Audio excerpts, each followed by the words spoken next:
እሺ እንዴት ናችሁ? ሰላም ሰላም ላለው ሁሉንም በፌስቡክም በዩቲዩብም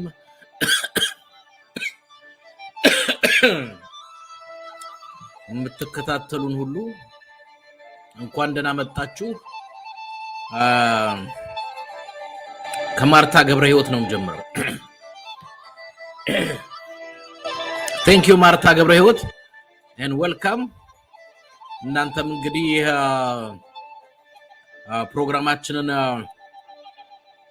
ለሌሎች በሼር በማድረግም ይሁን ኢንቫይት በማድረግ የበኩላችሁን አስተዋጽኦ እንድትወጡ በዚህ አጋጣሚ ጠይቃለሁ።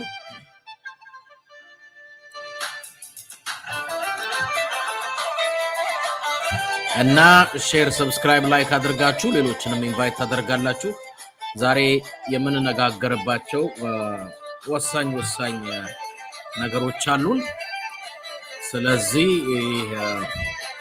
በዛ ዙሪያ የተለያየ ነገሮችን እናነሳለን ማለት ነው። ሁላችሁንም እንኳን ደህና መጣችሁ። ከዚህ አጭር ክላሲካል ሙዚቃ በኋላ እንጀምራለን። ሆፕ ቢ እናመሰግናለን። ሆፕ ቢ ዌልካም፣ እንኳን ደህና መጣችሁልን ሁላችሁንም።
ከመይ ሰላም ሰላም አድግራት ጓልሜዳ ጓድሃን መጻኺ ቴንክ ዩ ሰላም አመለ ወርቅ ነጋሽ የቅኔልና ጓድሃን መጻኺ አለምነሽ ገብረ ማርያም ኤድሞንድ ሃወይ ተባረ የቅኔል አለምነሽ የቅኔል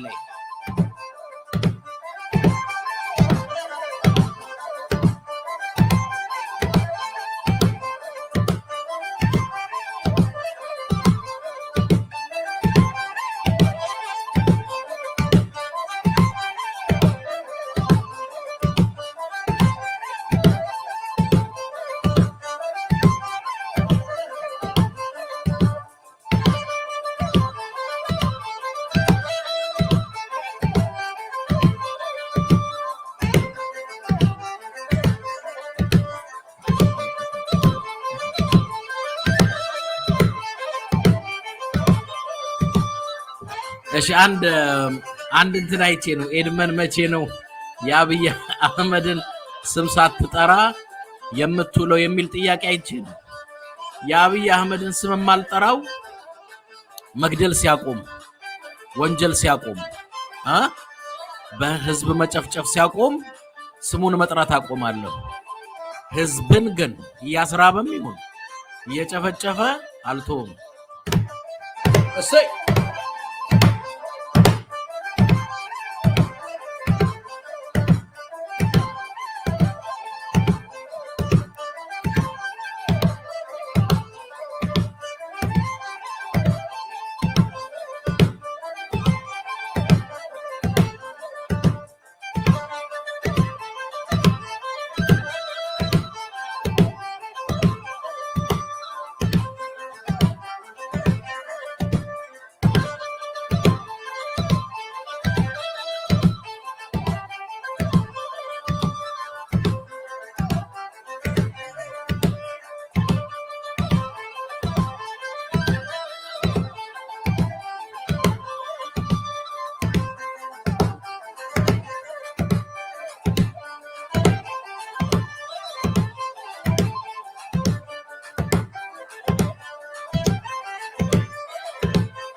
ታዲኖ welcome ይቅኔልይ ኖርዝ ስታር ይቅኔልይ ተስፋ ገብረ ሚካኤል Edmond, you are our blessing.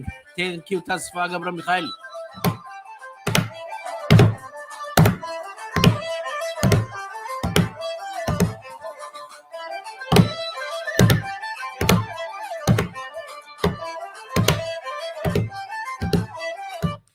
አንዳንዶች አብይ አህመድም በከብሩ ከመጣ ልጅ የሆነ ነገር ሊያበስርብኝ ነው ብሎ ይፈራል መሰለኝ አብይ ራሱ ፕሮግራሙን ሲያይ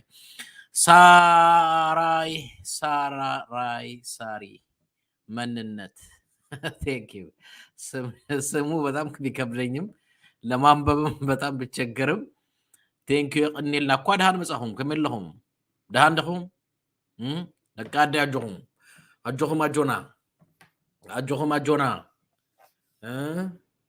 አጆሁም አጆና አምላኽ ምሳና ነታሐቂደው ኢላ ስለዘለና ማለት ይደሊ አማን ኮኮው ኳዳሃን መጻኻ እና ኳዳሃን መጻኹም ኩሉኻትኩም አብዘለኹም ኣብ ተፈላለየ ቦታ ኮይንኩም ኣብ አፍሪካ ኣብ ዩሮፕ ኣብ ኤዥያ ኣብ አሜሪካ ኣብ ተፈላለየ ቦታ ዘለኹም እዚ ትሪኡ ዘለኹም ኳድሃን መጻኹም እዚኣ ፕሮግራም እዚኣ ነቶም ካልኦት ክበፅሕ ምእንቲ ናይ ዝከኣለኩም ነገር ግበሩ ሼር ማለት እዩ ካሊእ ነገር ኣይኮነን ሼር ጌርኩም ሰብስክራይብ ላይ ጌርኩም ካልእ ሓደ ሰባት ድማ ምናልባሽ እዚ ምርኣይ ዝግብኦም ሰባት ኢንቫይት ክትገብርዎም በዚ አጋጣሚ እዚ ከመሓሳስብ ይደሊ እዚያ በትግርኛ ዘራባ ዝደሊ ነገር ግን ኩሉ ክሰመኒ ምእንቲ መብዛሕቱ ሰብ እዚ ፕሮግራም ዘከታተል ዘሎ ኣብ ኢትዮጵያ ስለዝኾነ ኣብ ተፈላለየ ቦታ ስለዘሎ ትግርኛ ብዙሓቶም ናይ መስማዕ እድል እውን እቲ ቋንቋ ስለዘይኽእልዎ ኣነ ብኣምሓርኛ ይዛረብ እዚ ክብል ዝደሊ በትግርኛ እንዴት ናችሁ ሰላም ናችሁ ወይ አንዳንድ ሰው ትናንትና ትግርኛ አትችልም በትግርኛ ሲያናግሩኝ በቴሌፎን ደውለው ዝም ብለው ነው ተለፈልፈው ይሉታል በትግርኛ የሚያወራው አይሰማህም ይሉታል አይሰማዋለሁ ትግርኛ ለምትናገሩ ይቻላል በትግርኛ በደንብ ነው የምሰማው ቴድሮስ ታህሉ እኔላ ትግርኛውን ስለዝዛረብ ሓደ ጊዜ እንድህር ጸገም እንድህር አልዩኩም በአምሃርኛ ተሐሳብኩም ንምግላጽ እንድህር ጸገም እንድህር አልዩኩም ኮይኑ በትግርኛውን ክትዛረቡ ትቆሉ ይሁን እንተሃለ ሰብ ክነረድኦ ነኸሊና ቋንቋ ተርጉምና ማለት ነው እሺ ስለዚህ ትናንትና እንደሱ ያልከኝ ልጅ በትግርኛ ሲያወሩ ስለማልሰማ እንዳይመስልክ ትግርኛ በደንብ ሰማለሁ እሺ አፋርኛም ኦሮምኛም ሰማለሁ ከፈለክ እሺ እና አንዱ ብሎኛል ግብጾች አሰልጥነው የላኩት ቋንቋ ብሏል ግብጾች ቋንቋ አሰልጥነውት ነው የላኩብን እና ወያኔ ባለቀ ሰዓት ከየት ነው ፈታ ይለቀቀችብን የሚል አስተያየት አንብቤያለሁ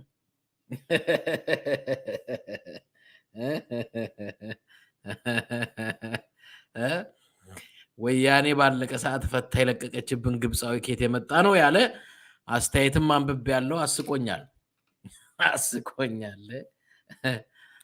አንዳንዱ ግብጽ አሰለጠነው ነው የሚለኝ አንዳንዱ ደግሞ እንግዲህ ወያኔ ፈቶን የለቀቀው ነው የሚለኝ እኔ ያው ሐቅ እና እውነት ሲጣስ ስለማልወድ ለእውነትና ለሐቅ መናገር ስላለብኝ ማለት ነው ያ ነው መታወቅ ያለበት በዚህ አጋጣሚ የአርሜኒያን community I would like to say thank you very much because I was watching like quite a few hours ago I was watching on the social media outlet the support of the Armenian community so for that matter I would like to say thank you for your support I think not only the Armenian the situation what is going on the ground in Tigray all community all over the world we should and we must support the Tigrayan community. It's not an easy,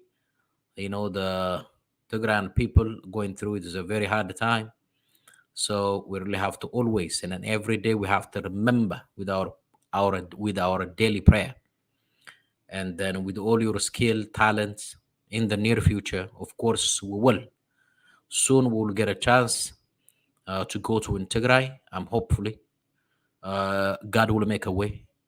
God will make a way. Hopefully soon, I think we will get a chance to go to Tigray to support, to encourage our people, and to support with all the possibility, the skill, the talent, the gift, and the finance we have.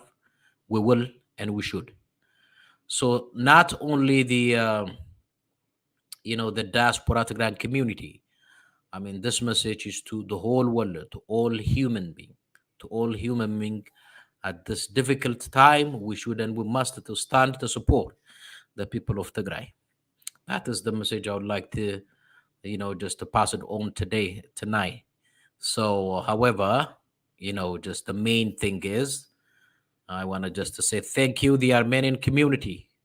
Maybe soon, very, very soon, maybe I will get a chance. Hopefully, I will give a phone call to the Armenian embassy, where the country I live in. I will give them a phone call, and then I'll say them thank you, because we really have to be grateful, because when I see people, people those who stood beside truth, beside with the people, beside justice. When I see them, I would like to say them thank you. So maybe today's Friday, almost the day is over. But on the coming Monday, I'll give a phone call to the Armenian embassy to say to them thank you. And then also I ask also other people, nations, also to stand beside the people of Tigray, because it is not an easy situation, because the Abiy regime and the Eritrean regime, they're waging war against to the people of Tigray. It's a genocidal war. It's not an easy thing. So yeah, that's what I can say anyway. Anyways, our program is in Amharic. I have to go back to my native language, Amharic. So maybe soon and very soon we do have normally an English English English ministers group. Like we are planning to start an English service, because we really want to address also other people, other foreigners, those who does not understand Amharic. So for that matter, we are creating our own group, English service group. Soon and very soon, they will start their program. Also, I will give them a chance also to come here and to do their thing. So because we will have to become voice to the voiceless, with all the possibility, with each and every language. We use it.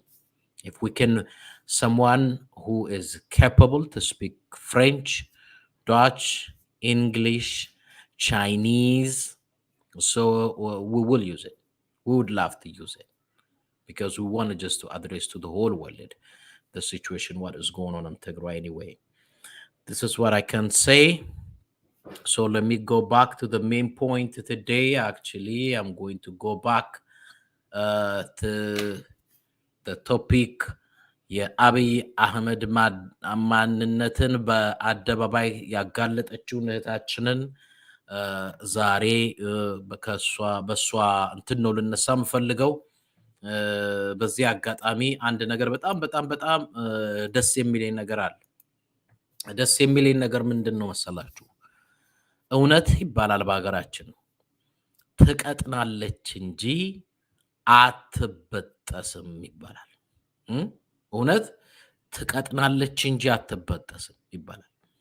ዛሬ መላው ዓለም በሚባል ደረጃ ሀቅና እውነቱን እያወቀው መምጣቱ በጣም የሚያስመሰግን፣ በጣም የሚያስደስት ነገር ነው። ግን የሚገርማችሁ ዓለም ዛሬ እኔ ማወራው ስለ ፈረንጁ ብቻ አይደለም ስለ ነጩ ብቻ አይደለም ስለ ሌላ ትውልድ አይደለም ራሱ በመንግስት በሚኒስትር ደረጃ በሚኒስትር መስሪያ ቤት ደረጃ ያለች ሴት ኢትዮጵያዊ የሶማሌ ተወላጅ በብልጽግና መንግስት ውስጥ ደግሞ በሚኒስትርነት ማዕረግ ደረጃ ተሰራ የነበረች ለሲኤንኤን ወጣ የሰጠችውን ቃል ምልልስ ብዙዎቻችሁ ያዳመጣችሁት ብዙዎቻችሁ የሰማችሁት ይመስለኛል ከዛ በመነሳት የሷን ንግግር በሚገባ ማቅረብ ፈልጋለሁ ምክንያቱም አሁን እሷ ወያኔ አይደለችም እሷ ጁንታ አይደለችም እሷ የወያኔ ቴሌቪዥንም አይደለም ወይ የሲኤንኤንም ወይ የምናምን ብቻም አይደለችም እሷ በኢትዮጵያ መንግስት ውስጥ ትልቅ ስልጣን የነበራት በሚኒስትር ደረጃ የነበረች በፈቃዷ ከዛሬ 4 ወር ይመስለኛል በፈቃዷ ስራዋን ለቃ ወደ ሶማሌ ክልል ሄዳ መንግስት የሚያደርገውን የአብይን ጉድ 1 2 3 ብላ ያወጣች ናት በዚህ አጋጣሚ ብዙዎቻችሁ በትዊተር ገጿ ፎሎ እንድታደርጓት ኢንከሬጅ ላደርጋችሁ ፈልጋለሁ ትዊተር ፔጇን ፎሎ እንድታረጉ ብዙ ጠቃሚ ነገሮች የምትጽፋቸውን አንዳንድ ጊዜ ጽሁፎችንም አነባለሁ በጣም ጥሩ ነው በጣም ጥሩ ለማንኛውም የዚች እህታችንን ቪዲዮ አስቀድምና አሁን እንግዲህ ከዚህ በኋላ ማን ነው የሚከሰኝ እኔን ወይንም ማን ነው የሚከስ ጁንታ ምናምን ማን ይላል ሐቋ የጊዜ ጉዳይ ነው ውላድራ ሐቋ እየወጣች ነው ሐቁን ደግሞ ያወጡት ያሉት በጣም ደስ የሚለው የራሱ ሰዎች በከፍተኛ የስልጣን ማዕረግ ያሉ ሰዎች ናቸው ስለዚህ ውሸት የጊዜ ጉዳይ ነው የማጭበርበር ጉዳይ እንጂ እውነትና ሐቁ ውሎ አድሮ እየወጣ ነው ስለዚህ የሷን ቃለ መጠይቅ ትንሽ ቀንጨብ አድርገን ማየታችን ግድ ይላል አስፈላጊ ነው ምክንያቱም የምናወራው ሁሉ ጊዜ በማስረጃ ስለሚሆን በማስረጃ ማውራታችን ደግሞ ለሐቅ ለእውነትና ለፍትህ መቆማችን ልዩ ምልክት ነው ከዛ በመነሳት የእህታችንን ኢንተርቪው በቅድሚያ ማሰማት ፈልጋለሁ ከዛ በኋላ ስቴፕ ባይ ስቴፕ በሷ ንግግር ላይ ያለችውን የሰጠችውን ሐሳብ እናስደምጣለን ትንሽ እናንተን ትዕግስት ደግሞ እንጠይቃለን ከዛ በኋላ የተናገረችው ምንድነው የሚለውን ነገር ጉዳዮች ዝርዝር ጉዳዮች ከሷ ካዳመጥን በኋላ እንደሚገባ እንነጋገርባታለን ቴንኪው ልላት ፈልጋለሁ በድጋሚ እኔ በጣም ደስ ይለኛል ኢሉቢ ቪልኮመን አታቅም ኢሉቢ ለካ እንግሊዛዊ ነች ወልከም እና ቪልኮመን የሚያውቀው ወንድሟ ነው እና እህታችን የምትናገረው ንግግር እናዳምጣለን ብዙዎቻችሁ ታውቃታላችሁ የግድ ነው ካላወቃችኋት እንድታውቋት እናደርጋለን ማወቅ አለባችሁ ፊልሰን ነው ስሟን ብዙ ጊዜ ፕሮናውንስ ሳደርገው እንዳልሳሳት እንትንላለሁ ስሟን እና እህታችን የእህታችንን ንግግር Well, I saw. Why did you do that? Well, I saw Ethiopian system of governance is not reformable within. So I had to step out and I had to speak out, even though I was speaking. And I've been very vocal from the beginning, but I had to do it from outside the government. Why do you say to? ለምን ይሄንን ያደረግሽው ነው ያላት ስለዚህ ይህ መንግስት ራሱን በራሱ የሚለወጥ ስላልሆነ በራሱ ስለዚህ የግዴታ ከመንግስት ስራ ወጥቼ መናገር አለብኝ ብላ ነው መመስከር አለብኝ ወይንም እውነቱን ማውጣት አለብኝ ብላ ነው not reformable. That is a very strong statement. ማይለወጥ ነው ብላለች። Well, we had all the promises and the hopes. We had a young African rising prime minister with the hope of bringing new beginnings, and all those hopes were dashed. You were the first federal official, a senior government official, to say conclusively that rape was used as a weapon of war in the Tigray conflict. But that was in a tweet. It didn't come in an official government report. There was no press release. Why did you do this in almost like in a personal capacity? I think I've explained a little bit on my Washington interview, the reasons behind why I had to do it on my personal Twitter, which was all the pressures coming from the government and the PP or the Prosperity Party to put the lead on or to cover up. So I had to use any means that I can come out and speak to the Ethiopian people as well as other stakeholders. Prime Minister Abiy Ahmed went to the front lines to lead the fight against the Tigray People's Liberation Front. You say in your open letter to the Ethiopian people that this is a man who has a Nobel Peace Prize in one hand and a gun in the other. As somebody who was in his government, what do you make of his handling of the situation? He's obviously mishandled this whole situation in the country. And we were not expecting to be in this situation to begin with. So we have a prime minister who's holding a Nobel Peace Prize and a gun in the other, and the population is so polarized and divided. And the division among groups is beyond with deep-rooted issues. So on top of that, like I've said, we have a man who was supposed to lead the country out of all the problems that we had. Yet we regressed back and we are in this situation. And there's no way, I don't believe the Prime Minister has the capacity to bring the people out of this. And of course, I would repeat saying that we are a free fall of a one-man hubris and a one-man bravado and narcissism that has brought and led us to this mess. I have covered Ethiopia extensively. This is a very divisive subject. There are people who will call you a liar for even speaking out. So why are you doing this?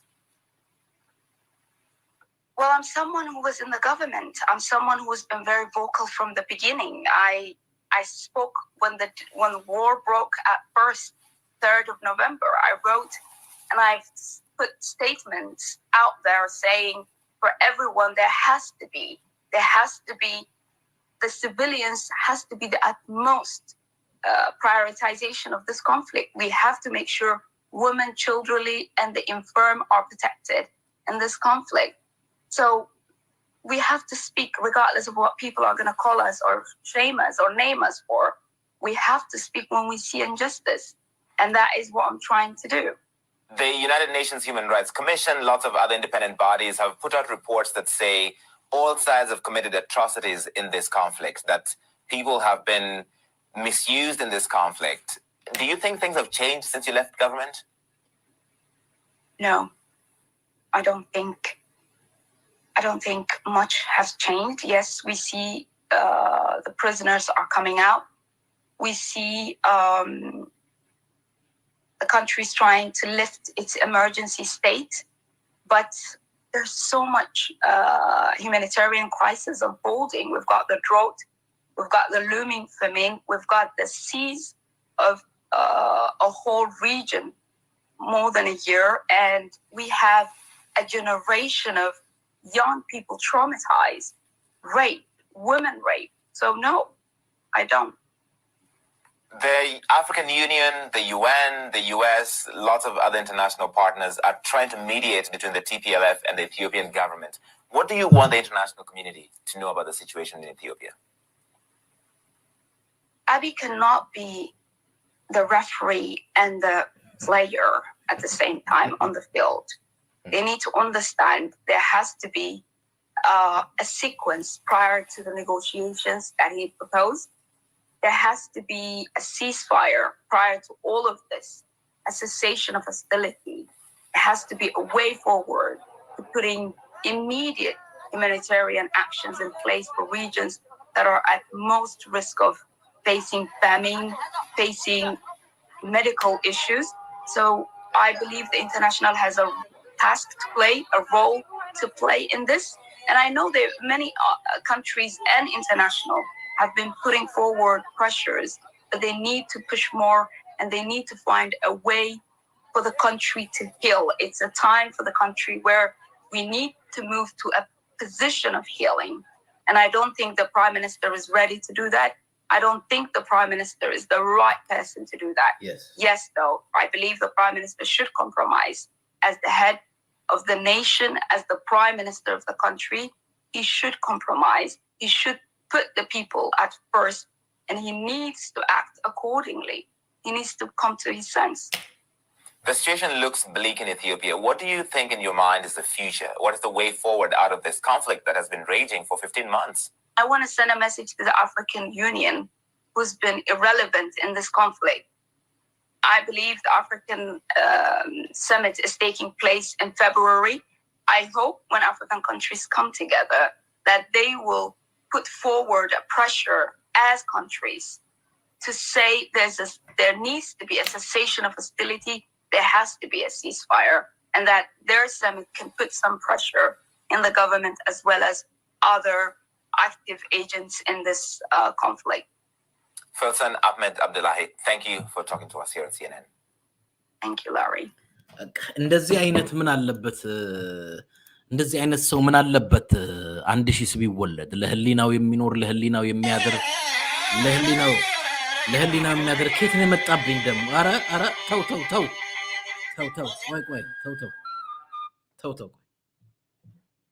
እውነቴን ነው የምነግራችሁ ለህሊናው የሚያድር ምን አይነት ድንቅ የሆነች ሴት ነች እኔ በጣም አስደናቂ ሴት ናት የተናገረችውን አቋርጬ ለመተርጎም ያልፈለኩት ለምንድን ነው ከኔ በተሻለ መልኩ ምትረዱትና ከኔ በተሻለ መልኩ የሷን ንግግር ልትተረጉሙ ትችሉ ሰዎች ስላላችሁ አስጨርሰን ባካን ፈልግም ትርጉም ምናምን እንዳትሉኝ ስለፈለኩ እንጂ በየመሃሉ ያቆምኩኝ ንግግሯን ቃል በቃል በተረጉሙ በጣም ደስ ባለኝ ለሁሉ እንዲዳረስ ማለት ብዙዎች በሚገባ እንዲረዱት ለማድረግ ሞክራለሁ አሁንም የንግግሯን ጭምቅ አርጌ እንትን ለማለት ብዙዎቻችሁ ግን ዲስትራክት ላለማድረግ ያቆምኩኝ አንዳንድ ሰዎች ራሳችሁ መስማት ስለምትፈልጉ ከሷ ስለምትሰም ዳይሬክትሊ መስማት ስለምትፈልጉ በየታውኩት እንጂ በመሐከል ያቋረጥኩኝ በተረጉሞ ደስ ባለኝ ለማንኛውም ግን ጭምቅ አድርጌ የተናገረችውን ንግግር እንደው በትንሽ ቃላት ላስቀምጠው ይችላልው ለማንኛውም በሰፊውና በጥልቅ ልታዳምጡት የምትፈልጉ ያው የሴኔን ነው እሷ እንትን ላይ ገብታችሁ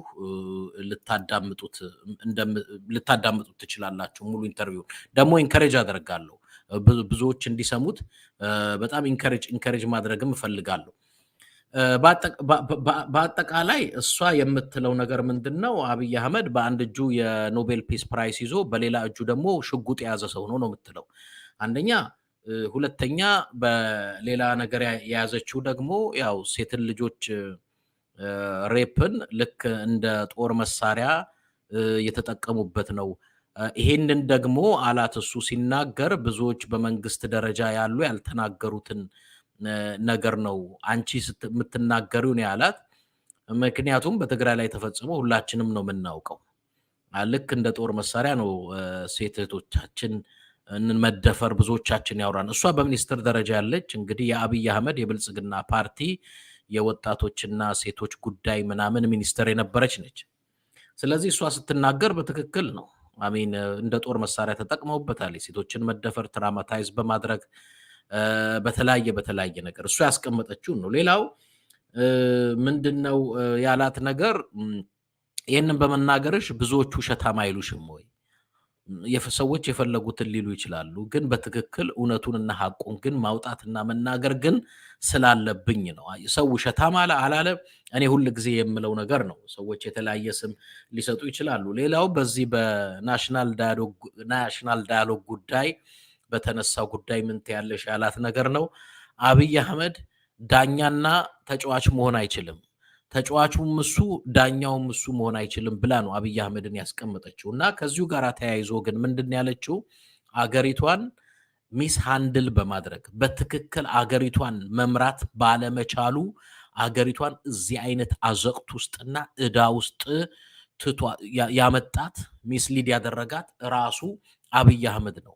ከዛ ጋር ተያይዞ አብይ አህመድ እችን ሀገር ለመምራት የሚያስችል አቅምም የለውም ብቃትም የለውም ብለናለች እህታችን ስትናገር።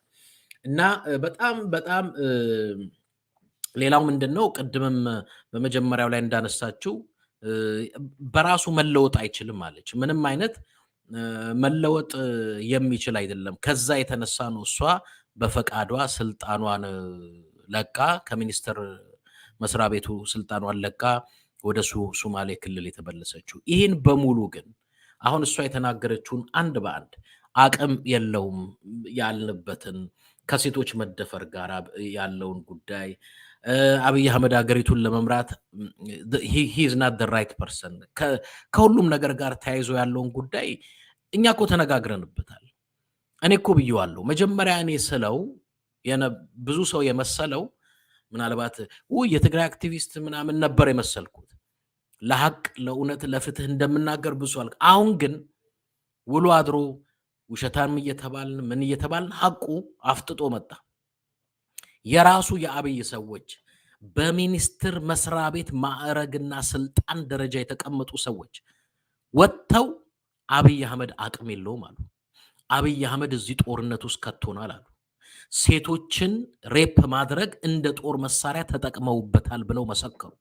በአንድ እጁ የሰላም ሎሬት ተሸላሚ በሌላ እጁ ሽጉጥ የያዘ ነው ተብሎ ብለው መሰከሩ። አገሪቱን ለመምራት ለማስተዳደር ምንም አይነት ብቃት የለውም ብለው ተናገሩ። ይሄንን ሁላ እህታችን የተናገረችውን እኛም እኮ ተናግረነዋል። ብዙዎች ተናግረውታል። እኔም በዚህ ቦታ ተናግሬዋለሁ። ግን ይሄንን እንደ ምሳሌ ወይንም የእህታችንን ንግግር ያመጣሁበት ትልቁ ምክንያት ውሸታሞች አይደለንም። የተናገርነው ነገር ሁሉ መረጃ ነበረው፣ ማስረጃ ነበረው። አይኖ በወቅቱ አልነበረም። ዛሬ ግን ውሎ አድሮ ግን ሐቅና እውነቱ እያፈጠጠ ወጣ። ስለዚህ ይሄን ለመመስከር የትግራይ ተወላጅ አላስፈልገንም። የኦሮሞ ተወላጅ፣ የአማራ ተወላጅ አላስፈልገንም። በአብይ አህመድ መስሪያ ቤት በአብይ አህመድ ፓርቲ ውስጥ በሚኒስትር ስልጣን ማዕረግ ደረጃ የተቀመጠ ሰው ወጣ መሰከረች። ምናልባት ከዚህም በፊት እኔ በትዊተር ገጿ ላይ የጻፈችውን ለማሳየት ሞክሬያለሁ። ግን ምናልባት አሁንም እንደው ባሳይ ቅር አይለኝም። አንዷን ብቻ እሷ ትዊት ያደረገችውን ሌላ ሁሉ ነገር እንዳለ ሆኖ አንዷን ብቻ ትንሽ ላሳያችሁ። አንድ ጊዜ ሼር ላደርግ እሷ ፔጅ ላይ ገብቼ ማለት ነው። እሷ ትዊተር ላይ ፎሎ አድርጓት እሺ ፕሊዝ። በጣም ድንቅ ሴት ነች እቺ። ድንቅ ሴት ነች። ፊልሳን አህመድ ይኸው መስክሩ እናንተ፣ እኔ ብቻ አይደለሁም። ይኸው ኢትዮጵያን is a country in crisis, war, drought and famine። ረሃብ፣ ድርቅ፣ ጦርነት። ኢትዮጵያ ትልቅ የሆነ እንትን ውስጥ ነው ያለችው ብላ ነው። we are in free fall from the folly of one man's hubris, bravado, narcissism። እነዚህ እኮ በጣም ከባድ ቃላቶች ናቸው። ዩብሪስ ይሄ ባዶ ጉራ፣ ይሄ ብራቫዶ ማለት እዩልኝ የሚል ጀግና፣ ይሄ ናርሲዝም ማለት በአማርኛ ለመተርጎም ራስን የሚያመልክ ጤነኛ ያልሆነ ሰው እንደማለት ነው። እና በጣም ከባድ ስቴትመንት ነው የተጠቀመችው። we are free fall from the folly of the man's hubris, bravado, narcissism, shockingly aided and cheered by self-serving sycophant ማለት ምን ማለት ነው? ይሄ ከሌላ ሰው አድቫንቴጅ መውሰድ የሚፈልግ አይነት ነገር። worsened by a population too polarized to see their ፕላይት ብላ አስቀምጠዋለች እና በጣም እነዚህ ከባባድ ቃላቶች ናቸው የተጠቀመችባቸውና እቺ ሴት ፊልሳን አህመድ በመንግስት ደረጃ የነበረ ስልጣን ቀላል አይደለም። ደግሞ ሰዎች እንዳይከሱን የእንትን ተወላጅ እንዳይሉ እሷ የሶማሌ ተወላጅ ነች።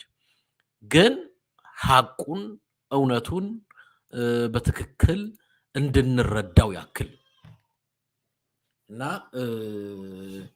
ማንም ሰው ከዚህ በኋላ እኛ ውሸታም እንዳልሆንን እኔ ፐርሰናሊ ውሸታም እንዳልሆንኩ የተናገርኩት ነገር አንዱም ቦታ ላይ ፕሮፓጋንዳ የሌለበት አንዱም ቦታ ላይ ውሸት የሌለበት ዛሬ ከኔ በላይ የራሱ ሰዎች እየወጡ የሚመሰክሩበት እንደሆነ ለማሳየት ግልጽ ማሳያ ነው ብዬ አምናለሁ። እንግዲህ ይህንን ማያምን በእርግጥ እኔ እውነት ለመናገር ይህንን ሁሉ የምናገረው ማሳየው ይህንን ሁሉ ሰው እንዲያውቀው ማረገው አትሊስት ሰዎች ምን ያደርጋሉ? አንዳንድ ጊዜ አውቀው የተኙ ሰዎች አውቀው የተኛ ሰው የሆነ ነገር ሲፈጠር ቀስ ብሎ አይኑን እንዲከፍት ያረጋ ያያል። ይሄ አውቀው የተኛ ሰው ብዙ ጊዜ እና ስታዩት አይኑን ጭፍን ያረጋል። ያ ማለት ምን ማለት ነው? አላዳምጥም አልሰማም የሚል ይመስላችኋል። ቀስ አርጎ አይኗን ግን የሆነች ነገር ስትሆን ክፍት አርጎ ያያል። እንደሱ አይነት ሰዎች አሉ እዚህ። አሁን አንዳንድ ልጆች ገብተው እዚህ የሚሳደቡ ምናምን ሰዎች እኮ እውነት እንደመናገር ያውቃሉ እና በቃ እናዳምጥም ውሸት ምናምን ይላሉ፣ ግን እውነት እንደሆነ ያውቃሉ። ግን ልክ እንደዚህ ጭልቅ እያረጉት ለሚያዩትም ሰዎች ያ እውነት በዚች ባጮለቀችው አይኑ ማለት ነው አይኗን ጨፍኖ ትንሽ በከፈታት ጆሮ እውነት እንድትጠልቅበት ነው። እውነትን ታውቃላችሁ፣ እውነት ማንነት ያወጣችኋል። አሁን በቅርብ ጊዜ እንግዲህ እንደምታውቁት ዛሬ የዚህ ምክር ቤቱ ኢትዮጵያ ያለው የህዝብ ተወካዮች ምክር ቤት ያጸደቀው በጀት አለ። ያጸደቀው በጀት ወደ 122 ቢሊዮን ብር ነው። 122 ቢሊዮን ብር አጽድቋል። ጌስ ዋት 90 ቢሊዮን ብሩ የሚውለው ለሚሊተሪው ነው። ትናንትና ይመስለኛል በእነሱ ነው ማውራው፣ በእነሱ ሰዓት አቆጣጠር ስብሰባ ከጠራ በኋላ በዚህ በአገር ጉዳይ አሁን በየክልሉ ያሉትን ችግሮች እንዴት እንፈተዋለን በሚል ተሰብስቦ ከተወያየ በኋላ ስብሰባውን ሲጨርስ ወደ ዱባይ ነው አቡዳቢ ነው ሄደው አሉ መሳሪያ ለመግዛት። አሁን መሳሪያ ለመግዛት ማለት ምክንያቱም አንዱም የፋኖን ኃይል አጠፋዋለሁ እያለ ነው። ምክንያቱም ሰምታችኋል፣ አንደኛው የሱ በኋላ ተላላኪ ነን የሚለው ፋኖ እያስቸገረን ስለሆነ አሁን የራሳችን ንጉስ መርጠናል፣ የብልጽግናን ንጉስ አንቀበልም እያሉ ስለሆነ ፋኖን ማጥፋት አለብን የሚል ምክክር አድርገዋል። በጣም የሚገርመው የዚህ ዋና አስፈጻሚዎቹ ደግሞ የባዕዴን አመራሮች ናቸው። ከዛም ጋር ተያይዞ ጦርነቱንም ለመቀጠል ህልምና ትልም እንዳለው የምታውቁት ከ122 ቢሊዮን ብር የህዝብ ተወካዮች ምክር ቤት ያጸደቀው ከ122 ቢሊዮን ብሩ 90 ቢሊዮን ብሩ የሚውለው አሁንም ለጦር መሳሪያ ለሚሊተሪው ነው ማለት ነው። ስለዚህ ሚሊተሪው ሲባል ይገባቸዋል፣ ቀላል ነገር አይደለም። ከዚህ በፊት በሐሰት ሲመሰክሩ በሐሰት ሲናገሩ ምን አሉ መሰላችሁ? ለፖለቲካቸው እንዲመቻቸው የትግራይ መከላከያ ሰራዊት አማራ ክልል ገብቶ 280 ቢሊዮን ብር የሚገመት ጥፋት አካሂዷል አሉ። ያ ውሸት እንደሆነ የምታውቁት ምንድነው? ፋብሪካው ድርጅቱ በሙሉ አሁን ስራ ጀምሯል። አማራ ክልል ያለው ለመሰላችሁ የትግራይ መከላከያ ሰራዊት ስርዓት ያለው ጨዋ ድርጅት ፋብሪካ ሲጠብቅ ነው የነበረው። የትግራይ መከላከያ ሰራዊት አማራ ክልል ገብቶ ያደረገው ነገር ምንድነው ብትሉ የመንግስት መስሪያ ቤቶችን ዘበኛ ሆኖ ሲጠብቅ ነው የነበረው። ባንክ ቤቶችን ዘበኛ ሆኖ ሲጠብቅ ነው የነበረው። ባንክ ቤት አልነኩ። ባንክ ቤት ኢሚዲየትሊ ስራ ጀመረ። ባንክ ቤት ውስጥ የነበሩ ብር አልነካም። አንድ 5 ሳንቲም አልወሰዱ። የኮምቦልቻን ጨርቃ ጨርቅ ጨምሮ እያንዳንዷ ፋብሪካ ማሽኗ እንደተጠበቀች ነው። ኢሚዲየትሊ ሁሉም ስራ ጀምረዋል። ይሄን ተናግረን ነበር አልተናገረንም? ተናግረናል። እነሱ ግን ለፖለቲካ ፕሮፓጋንዳ እንዲያመቻቸው ብለው የትግራይ መከላከያ ሰራዊት ወደ 280 ቢሊዮን ብር የሚገመት አወደመ ምናምን አሉ። ይሄ ፕሮፓጋንዳ ነው። ግን ምን አሉ መሰላችሁ? ዛሬ ለአማራና ለአፋር ክልል የተመደበው በጀት ስንት ነው? 5 ቢሊዮን ብር። ለምን? ምንም የጠፋ ነገር የለም። የትግራይ መከላከያ ሰራዊት ያወደመው ነገር የለም። የተሰረቁት ነገሮች በሙሉ ደግሞ ተሰርቀው የሄዱት በራሱ አማራ ክልል ላይ በነበሩ ወጣት ጎረምሶች፣ አንዳንዶች ደግሞ ነፃ አውጪ በሚል ፋኖ የተደራጁ እንደሆኑ ምስክሮችም የአይን እማኞችም ተናግረዋል። ያ መልእክትም በራሱ በአማራ እንትኖች አክቲቪስቶች ሁላችሁም ሲዘዋወር ያያችሁት ይመስለኛል። እኔም ደግሞ እሱን ቪዲዮ አሳያለሁ። ይሄ የተቀዳው በአማራ አክቲቪስቶች ነው የተሰራጨው። የተናገሩትም የክልሉ የአማራ ክልል ገበሬ ናቸው። እያንዳንዷ የተናገርናት ሀቅ ቀኗን ጠብቃ አንድ በአንድ እየወጣች ስላለ ጥሩ ነው። ምክንያቱም ጥሩ ፕሮግረስ ነው ብዬ እላለሁ። ስለዚህ እኔም በዚህ አጋጣሚ መጀመሪያ አንደኛ ውሸት የተነገረው ውሸት ራሱ ውሸት እንደሆነ የትግራይ መከላከያ ሰራዊት አማራ ክልል ገብቶ ያወደመው የዘረፈው የሰረቀው ነገር እንደሌለ ይኸው ሁላችንም ለምስክር እንዲሆን የአማራ ገበሬ በዚሁ በአማራ አክቲቪስቶች ሚዲያ ምን እንዳሉ እናዳምጥ። ከዚህ በኋላ ይሄ የትግራይ መከላከያ ሰራዊት ሰረቀ ምናምን የሚለውን ታቆማለህ ማለት ነው። ይኸው ይቀጥሉ። ይሄው የኛ ቲቪ ነው። የኛ ቲቪ የብልጽግና ደጋፊ የአማራ አክቲቪስቶች ናቸው። እነሱ ነው ኢንተርቪው ያደረጉት። ይሄ ምናልባት ወያኔ ያረገው እንዳትሉ፣ ጁንታ ያረገ እንዳትሉ ከነ ይኸው የኛ ቲቪ ነው ያደረጉት ሰው የሚናገሩትን እናዳምጥ። እሺ ቀጥሉ አባቴ። ሰውም እንደ እርስ በርሱ የተዘራረፈበት አለ እስኪ ምንም ይሄ እቃ እያሸሸን እያለ በቃ ተከፍቶ ተገኘ ዘውጉ ነው። ምንም ይሁን ምንም አብዛኛው በጁንታ ተማኝ እንጂ ጁንታው ነው የተገኘው እኛ ማህበረሰብ። ቴንክ ዩ።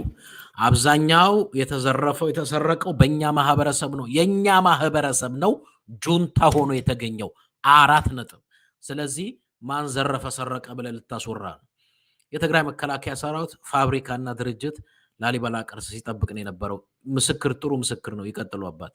እያለ በቃ ተከፍቶ ተገኘ ዘውጉ ነው። ምንም ይሁን ምንም አብዛኛው በጁንታ ተማኝ እንጂ ጁንታው ነው የተገኘው እኛ ማህበረሰብ። ውልቅ አድርጎ የዘረፈው እሱ ነው የተዘራረፈው። ያ እና ያልገዛውን እቃ ያልገዛውን እንደምንም አልጋ ፍራሽ ዛሬ በዚያ እንግዲህ በሰው ገንዘብ ነው እየተዝናና ያለ እና ዘራፊውማ የኛው ነው። የተጎዳ ሰው አለ። ይኸው ቤታቸው የፈረሰባቸው አለ። አዎ የሞተ ነው። ምን ያህል ሰው በዚህ አካባቢ 1-3 ሰዎች ናቸው። ያው እንትን ሂዳር 20 የተመቱት የኛው ማለት ነው። እና በዚህ አካባቢ አዝመራ ነበራቸው። ባውሎ ውጊያ ላይ እንዴት እናንተ አዝመራ ተሸክፋላችሁ ተነሱ ይባል። በዚያ ምክንያት ነው። ምን እንዴት ነው የመጣቸው? ምን አድርገው ነው? ድንገት ነው። ያው አጋጣሚ ነው እንግዲህ። እንዴት እነማን ናቸው የመጣቸው? የኛዎቹ ናቸው። ያው የኛዎቹ ናቸው። ሲቪላኖቹን የመቱት የኛዎቹ ናቸው። ሰማችሁ?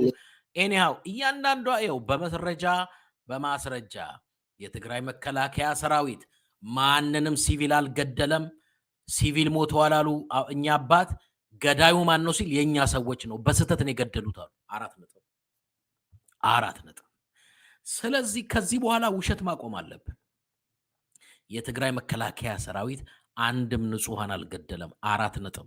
የትግራይ መከላከያ ሰራዊት ዘረፈ የተባለው ይሄው መጥተው መሰከሩ። የዘረፉት የኛ ሰዎች ናቸው።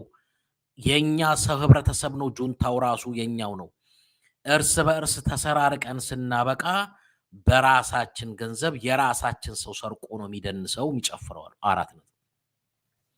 ከዚህ በኋላ እኛ ስንናገር በመረጃ ነው ስንል እውነት ነበር። በማስረጃ ነው ስንል እውነት ነበር። ሁላችሁም አይታችሁታል።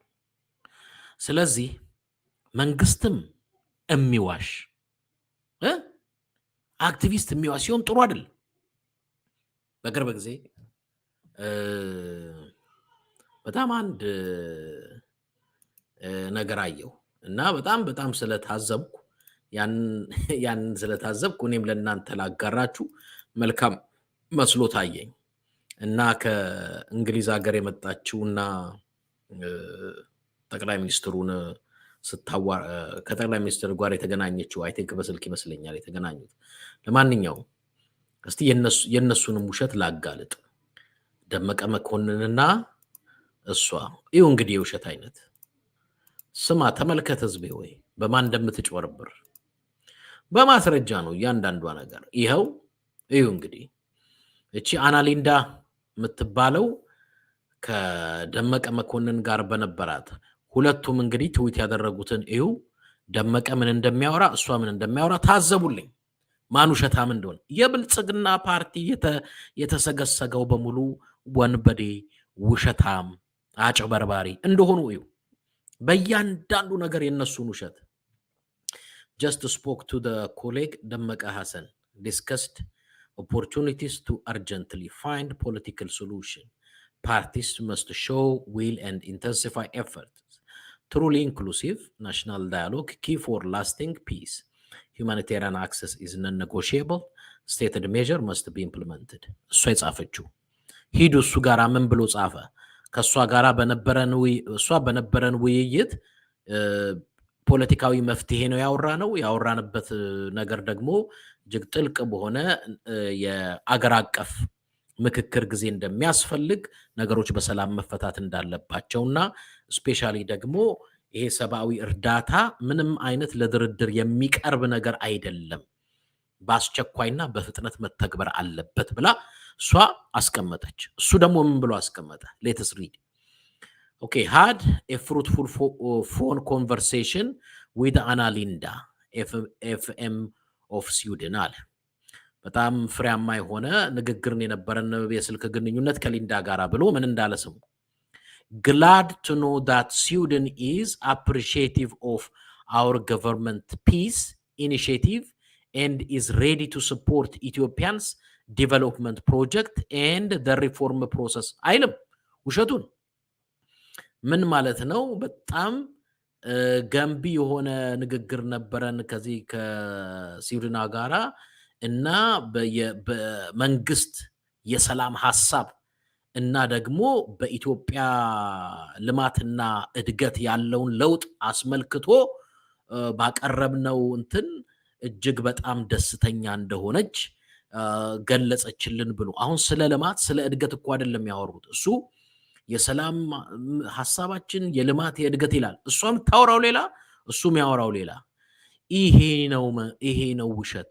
ብልጽግና ፓርቲዎች ደግሞ ሲዋሹ መዋሸትም አይችሉበትም። አንዳንድ ጊዜ ስል ምልህ ፖለቲከኛውን ለመዋሸትም አይ ቲንክ ትምህርት በቃ ምንም አይችሉም። የሚያወሩት ሁሉ ውሸት፣ የሚያወሩት ብልጽግናው ውሸት፣ ፕሮፓጋንዳ፣ ውሸት፣ ፕሮፓጋንዳ። ይሄው በማስረጃ ነው። ለዛ ነው የትግራይ ጦርነቱን ማን ጀመረው እያሉ አደረቁን። እንትን ወያኔ እንዲሰራ እያሉ አደረቁን። አገር ሊያጠፉ ነው እያሉ አደረቁ። ምንም በቃ አሁን ማን ውሸት ትቅጠን እንጂ ዞሮ ዞሮ ሀቁ ይመጣል። በጣም ደስ የሚለኝ ሀቁ ደግሞ እየወጣ ያለው ከራሳቸው ሰዎች። ለምሳሌ አማራ ክልል 280 ሚሊዮን ጁንታው አወደመ ተባለ። ጁንታው አወደመ ብሎ ሲያበቃ ዛሬ በፓርላማ አይ ለልማት ለጥገና ለአንዳንድ ነገሮች አፋርና አማራ ክልል 5 ቢሊዮን ነው አለ። ለምን 280 ቢሊዮን ብሎ ለምን ዋሸ? መጀመሪያ ለምን አሁን 5 ቢሊዮን መደበ? መጀመሪያ ውሸት ነው። ለምን ፋብሪካዎቹ ኢንዱስትሪዎቹ በሙሉ ስራ ጀምረዋል? አልጀመሩም? ጀምረዋል። ለምን? ምክንያቱም የትግራይ መከላከያ ሰራዊት ፋብሪካን ኢንዱስትሪውን ሲጠብቅ እንጂ ሲዘርፍ አልነበረም። ባንኮችን ሲጠብቅ እንጂ ሲዘርፍ አልነበረም።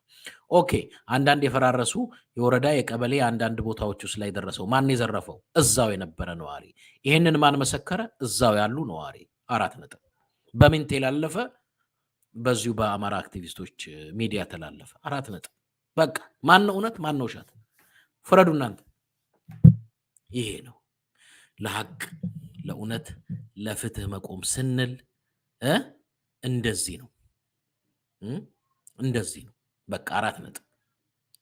ስለዚህ ብዙዎቻችሁ ይሄንን እንድትገነዘቡ ይሄ ኢንፎርሜሽን እናንተ ጋር መድረስ አለበት። ይሄን መልእክት ማድረስ አለባችሁ። እያንዳንዱ ሰው እዚህ የገባው ሰው ይሄን መልእክት ብዙ ሰው ማዳመጥ አለበት። እውነቱ የኢትዮጵያ ሕዝብ ቅዱሱ መጽሐፍ ላይ ሕዝብ ዕውቀት ከማጣቱ ጠፋ ነው የሚለው። በእርግጥ እሱ ራሱን የቻለ በኮንቴክስቱ ትርጉሙ ሌላ ቢሆንም እኔም የኢትዮጵያ ሕዝብ የጠፋው ስለማያውቅ ነው። አገሪቱ በማን እጅ እንደወደቀች አያውቅም። በውሸታሞች እጅ ነው የወደቀው። አገር መምራት በማይችሉ እጅ ነው የወደቀው። አገር ለመምራት ምንም አይነት ብቃት አቅም በሌላቸው ሰው ነው የወደቀው። ፊልሳን ሐሰን ነግራናለች። ሚኒስትሯ የኢትዮጵያ ሚኒስትር የብልጽግና ሚኒስትር የነበረች አቅማቸው የለም አገሪቱን ሃንድል ለማድረግ ለመምራት አቅሙም ብቃቱም የላቸውም ብላ በሲኤንኤን ላይ ተናግራለች። ይሄንን እኛ ስንት ጊዜ ስንናገር መጀመሪያ ሰው ካድሬ ነው ብሎን ነበር። አንዳንዱ አክቲቪስት ነው ብሎን ነበር። ሐቅና እውነቱ ግን ይሄ ሆኖ ተገኘ። ስለዚህ ሁላችሁም ሼር አድርጉት፣ ይሄንን ላይክ አድርጉት፣ ሰብስክራይብ አድርጉት፣ ለሌሎች ሼር አድርጉት። መልእክቱ ይዳረስ፣ ሰው ይስማ፣ ያዳምጥ፣ እውነቱን ይወቅ፣ ደግሞ ካለበት ሁኔታ ደግሞ ይውጣ እና ይህንን ማለት ፈልጋለሁ። እና አሁንም ደግሞ የአካባቢና የክልሎችን ችግር እንፈታለን ብሎ እንደምሰማው ከሆነ ትናንትና ወደ አቡዳቢ ሄዷል አሉ። ወደ አቡዳቢ የሄደበት ምክንያቱ አሁንም መሳሪያ ሊገዛ ነው ይሰው። ምክንያቱም ፋኖ ማስቸገረኝ እያለ ነው። ማነው ዋሴ የሚባላል አማራ ክልል ላይ የፋኖ መሪ እና እሱ እኔ ነኝ መሪው ብሏል መሰለኝ አማራ ክልል ላይ። አብይ ንጉስ አይሆንም እኛ ጋር ንጉሱ እኔ ነኝ ብሏል መሰለኝ። እንደማን ካሴ ነው የሚባለው ልጅ ዘመነ ካሴ ነው ምናምን የሚባለው ግለሰብ። እሱንም ደግሞ ሊያጠምዱት የተለያየ ነገር አስበዋል፣ ሴራ አድርገዋል። ልጁም ለነገሩ ዋዛ አይደለም። ዘመነ ካሴ የሚባለው ገብቶታል መሰለኝ፣ ገብቶታል እሱን ሊያጠምዱት እንደሆነ። ሌላው ያው ምናልባት እኔ ከትግራይ ህዝብ ጋር አሁንም ውጊያ ቀጥላለሁ ካለ እቺ ሀገር ምንም የሌላት ድሃ ነች ብላችሁ ፍርስርሷም ምንስንሷም የወጣ ነው። ስለዚህ የሚሻለው ምንድነው? እስካሁን ዛሬም በፓርላማ ስብሰባቸው ላይ በህዝብ ተወካዮች ምክር ቤት ትግራይን በተመለከተ የተወያዩት ነገር የለም። ትግራይን በተመለከተ ያሰቡትን በጀት የለም። ከትግራይ ጋር ሰላም ሲቀጥል ቅድመ ሁኔታዎቹ የትግራይ ሀብትና ንብረቶች በሙሉ የተከፈቱት የትግራይ ህዝብ ንብረት ሀብት በሙሉ መመለስ አለበት። ድርጅቶቻቸው መመለስ አለበት። ሀብት ንብረታቸው መመለስ አለበት። መሬቶቻቸው መመለስ አለበት። ካሳ መከፈል አለበት። ሁሉ ነገር ከተመለሰ በኋላ በአደባባይ ወጥቶ አብይ አህመድ የዚህ ሁላ ወንጀል የሰራሁት እኔ ነኝ፣ የትግራይን ህዝብና መንግስት ይቅርታ ጠይቃለሁ ብሎ ተንበርክኮ በኢትዮጵያ ቴሌቪዥን ላይ ቀርቦ 4 ኪሎ አንድነት ፓርክ ሊሆን ይችላል ተንበርክኮ የትግራይ ህዝብና መንግስትን ይቅርታ ጠይቃለሁ ብሎ ሀብት ንብረታቸውን መልሶ በዚህ መልኩ የሚካሄድ ሰላማዊ የእርቅ ድርድር እያንዳንዱ ነገሮቻቸው መሬታቸውን ሀብታቸውን ንብረታቸውን መልሰን ከዛ በኋላ የዋሸውን ውሸት ያጠፋውን ህይወት ያጠፋውን ንብረት አስመልክቶ ኃላፊነቱን ነው ወስደው የትግራይ ህዝብና መንግስትን በኢትዮጵያ ቴሌቪዥን ተንበርክኮ ይቅርታ መጠየቅ ያለበት ይመስለኛል። ይሄ ትክክለኛ አካሄድ አይ ቲንክ የሰላም ድርድሩንም እውነታው ያደርገዋል። በተረፈ አማራ ክልል ላይ ያለውን ተነጋግራችሁ ፍቱት። አጠገብ አሉ እነ ደመቀ መኮንን እነ ገዱ አንዳርጋቸው የአማራ ክልል ፕሬዝዳንት ያንተ ሰዎች በቀኝ አሉ። አማራ ክልል ላይ ስርዓት አልበኝነት እየመጣ ነው ተናግር ያለው ነው የሆነ ያለው የሁሉ ድምጽ ከመሆን የተነሳ ለአማራ ህዝብ የሚጠቅመውን መንገድ አሳይቻለሁ። የሚሻለውንም ተናግር ያለው ከዚህ በፊት። ስለዚህ እዛ ክልል ላይ ያለውን ጉዳይ እንግዲህ ጎንህ ካሉት ሰዎች ጋር ተነጋግረህ ምትፈታ ይሆናል። ከዚህ ጋር ተያይዞ ስለ ሶማሌ ህዝብ ድርቅ እስካሁን አላወራንም። የሶማሌ ህዝብ በትልቅ ድርቅ ላይ ነው ያለው። በጣም በጣም በጣም በብዙ መቶ ሺህ የሚቆጠሩ የሶማሌ ክልል ነዋሪዎች ድርቅ አጋጥሟቸዋል። ትኩረት ይፈልጋል። የሶማሌ ክልል ህዝብ ትኩረት ይፈልጋል። ስለዚህ ህዝባችን ነው። የሶማሌ ህዝብ ህዝቤ ነው። ሶማሌ ላይ ያለች እናት፣ ሶማሌ ላይ ያለች ሴት፣ ሶማሌ ላይ ያለ ወንድም ወንድሜ እህቴ ነው። ስለዚህ ድርቁ እዛ አካባቢ አለ። አንዳንድ ኦሮሚያ ክልልም በተመሳሳይ እርዳታና ሀገዝ የሚፈልጉ ኦሮሚያ ክልሎች አሉ። ስፔሻሊ ቀሌም ወለጋ፣ ምዕራብ ወለጋ፣ ምስራቅ ወለጋ በጣም በጣም በጣም አቴንሽን ይፈልጋሉ። ምንም ድምጽ የሚሆንላቸው ስለሌለ ተብሎ የታፈነ ህዝብ ነው ምዕራብ ወለጋና ምስራቅ ወለጋ አካባቢ ያለው እና ለኦሮሞ እህት ወንድሞቼም በጣም በጣም አንዳንድ ቦታዎች ላይ እነሱም ተመሳሳይ ችግር እያጋጠማቸው ስለሆነ አቴንሽን ይፈልጋሉ። ሚዲያው ማውራት አለበት። ሚዲያው ካላወራ እኛ ባለችን ፕላትፎርምና ሚዲያ እናወራለን፣ እናገራለን ስለ ኦሮሞ ህዝባችን፣ ስለ ሶማሌው ህዝባችንም ማለት ነው። ይህንን በዚህ አጋጣሚ በዛሬዋም ንግግሬ ላይ ለማድረስ ነው። ምናልባት ተጨማሪ ሐሳብና አስተያየቶች ካሉ ከናንተ የምሰማበት ይሆናል።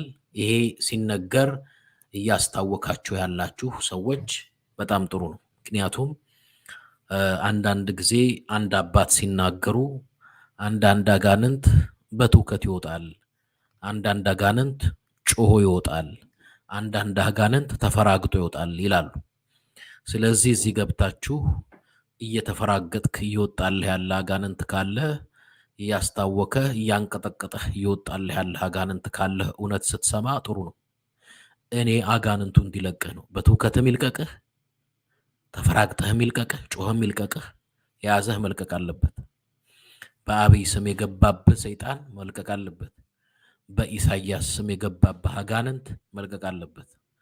እኔ እውነት ላወራ፣ እውነት ልመሰክር፣ እውነት ልናገር ተጠርቻለሁ። ምንም አይነት የፖለቲካ ፓርቲ የለኝም። የፖለቲካ ፓርቲ አባል አይደለሁም። የማንኛውም የፖለቲካ ፓርቲ አባል ደጋፊ አይደለሁም። እኔ የህዝብ ድምጽ ነኝ። ለእውነት፣ ለፍትህ፣ ለሀቅ ላወራ ተጠርቻለሁ። ይሄም አይስማማው እውነት አይነገር፣ እውነት ይደበቅ፣ እውነት ይሸፈን፣ እውነት አይሰማ የሚል ሰው ካለ አይሰራም። እንደሱ እውነትን ለማውራት ለማሰማት ለመናገር ነው ያለው የህዝብ ድምጽ ለመሆን ማለት ነው። ስለዚህ ይሄ የሚዋጥ እውነትን የሚወዳለ እውነትን የማይወዳለ ሁሉም አይነት ሰው አለ። ግን ይሄ እውነት ለሁሉ መዳረስ ስላለበት ሁሉም ሰው ደግሞ ኃላፊነቱን በመወጣት ደረጃ የራሱን የበኩሉን አስተዋጽኦ ግን ማድረግ አለበት ብዬ አምናለሁ። ከዛ ባሻገር ደግሞ newtigray.org የሚል ዌብሳይት አለን። እዛ ገብታችሁ በnewtigray.org ላይ እንዲያውም እንትኑን ማሳየት ፈልጋለሁ። ስልክ መደወል የሚፈልግ መደወል ይችላል። እኔ ደግሞ እስከዛ እንትናችንን አሳያለሁ። በnewtigray.org ላይ የታለ ዌብሳይታችን ዌብሳይታችን newtigray.org ላይ ዶኔሽን አለ ዶኔት አድርጉ 5ም 10ም 20ም 40ም 100ም 200ም ዶኔት አድርጉ የዶኔሽን ቀጥታ ትግራይን መልሶ በመገንባት አቅጣጫ ለትግራይ የሚውል ነው ቴክ አክሽን አለ በየትኛውም ሙያ ይሁን በየትኛውም ዕውቀት ትግራይን መልሶ በመገንባት አቅጣጫ በዚህ መሳተፍ ፈልጋለሁ የምትሉ ደግሞ ፎርማችንን ስማችሁን ቁጥራችሁን ኢሜላችሁን እና መሳተፍ የምትፈልጉትን ነገር በዝርዝር እዚህ ጋር ጻፉ እዚህ ጋር እንድትጽፉ በዚህ አጋጣሚ እንጠይቃለን ዶኔሽን ላይ ገብታችሁ ደግሞ ዶኔት እንድታደርጉም ደግሞ እንጠይቃለን ይሄ አይረሳ እሺ ምናልባት ለእናንተም ሪፖርት ማድረግ ካለብን ቀጥታ የሚሰበሰበውንም ገንዘብ ለእናንተ ሪፖርት እናደርጋለን each and every step ማለት በጥራትም በብቃትም በእውነትም ስለምንሰራ ለዚህም ደግሞ ስለምንተማመን በድፍረትም መናገር ስለምንችል ማለት ነው እና በዚህ አጋጣሚ ሁላችሁም መሳተፍ ትችላላችሁ መብታችሁ ነው ይሄንን መናገር ፈልጋለሁ እሺ ሌላ ሐሳብ አስተያየት ጥያቄ ካለ ስልክ ቁጥሬ እዚህ በስክሪኑ ላይ በተጻፈው በመደወል ሐሳብና አስተያየታችሁን መስጠት ትችላላችሁ ማለት ነው ሐሳብ ጥያቄ ተጨማሪ አስተያየት ካለ እኔም መቀበል እችላለሁ ማስተናገድ እችላለሁ ማለት ነውና ዛሬ የእህታችንን ንግግር በሲኤንኤን ያላዳመጣችሁና ያልሰማችሁ አደራም ብለው ምናልባት ኮፒራይት ስለሆነ ነው በዚህ ዳይሬክት ማስተላለፍ ያልቻልነው ዩቲዩብ ኮፒራይት ስለማይፈቅድልን ነው እንጂ ኤኒሃው ሰምቻችኋለሁ ፕሪቲ ማች ተለየ ነገር አይደለም ግን ከፈለጋችሁ ሄዳችሁ ማዳመጥ ትችላላችሁ በሷም ደግሞ የትዊተር ፔጅ ላይ ፖስት አድርገዋለች ቪዲዮውን ቃለ ምልልሱን በሲኤንኤን ያደረገችውን እዛም ገብታችሁ የሷን ቃለ ምልልስ ማዳመጥ ትችላላችሁ ማለት ነው እና ሐቅና እውነቱን ለማወቅ ካስፈለገ ማለት ነው ይሄንን ይመስላል እሺ